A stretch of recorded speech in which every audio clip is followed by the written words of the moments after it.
Nomination ঘোষণার হওয়ার পর থেকেই নামি নেই।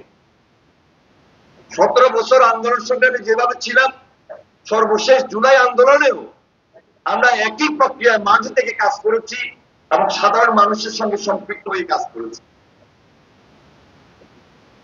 লাস্ট গত 1 বছরের উপর হবে আমরা মাঠ থেকে উঠে যাইনি।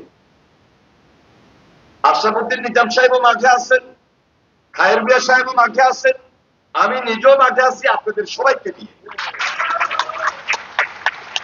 এবং গ্রামগঞ্জেও যারা নমিনেশন পাচ্ছেন এবং পাবেন তারাও কিন্তু মাঠে ছিল।